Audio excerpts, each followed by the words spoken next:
Okay, so this is former Master Sergeant of the Army, Julia Chambers, telling her story, telling a short version of her story and where she ended up in and how she ended up in the field that she's in right now. Let's take a listen. The patriarch of our family, he's a veteran. That's my dad. He's deceased, been deceased for some years now, but he served in World War II in Normandy. And it seemed like my family, especially the three oldest, we had that desire to serve in the military. Julia Chambers grew up in a small town in Maryland and always had dreams of serving in the military, taking after her family. Fast forward to present day, she's a retired Master Sergeant for the U.S. Army who served in 3 combat tours. I served in Desert Storm on the cleanup portion, and I served in Iraq in the ground war, and I also served in Somalia. During her 3 tours, she had different roles, supported the front lines, ensuring the supply chain was moving effectively for all combat soldiers while managing the safety of her platoon. I took care of all my soldiers, and all my soldiers came back whole as a platoon. When I say my proudest moment would be is taking care of my soldiers, showing that leadership and coming back. All of us coming back safe. But one thing that always kept her going during her 6 to 7 month deployments was her family. Every time that I came back from a deployment, my family was there. And as her family has always been there to support her during her deployment, she worked hard to ensure she could be there to support them.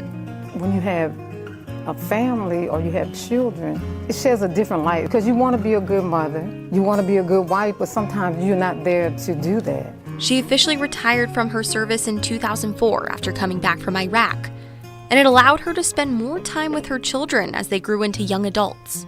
After her last child left for college, Chambers felt the empty nest and welcomed a new opportunity. I was a contractor over in Afghanistan. It was rewarding. It had its moments, don't get me wrong, but it was rewarding because it allowed me to do other things on the financial side for my daughter's college. She decided that when the contract was up in Afghanistan, she would return to the U.S. and finish her degree in business administration. I think that's when really doors start to really open for me towards opportunities for employment. But it wasn't about the money for Chambers. It was about finding her purpose. 3 years ago, she came to still serving veterans, looking for a career, and hasn't left since. I came over here one day, and it was a counselor, and we were talking, and he was saying, well, what do you want to do?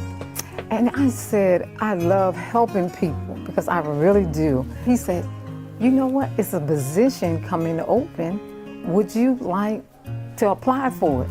And I said, yeah. So I went and applied for it, and I interviewed, and I got the job. After taking off the uniform some years ago, Chambers can now say she's found the job she's meant to do. I just love helping veterans. The thing that I love is the interaction, because it's something about veterans.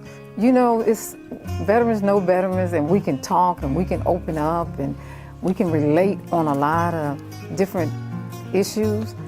As a career counselor, we help them with their resumes or LinkedIn or salary negotiation or prepping for interview skills.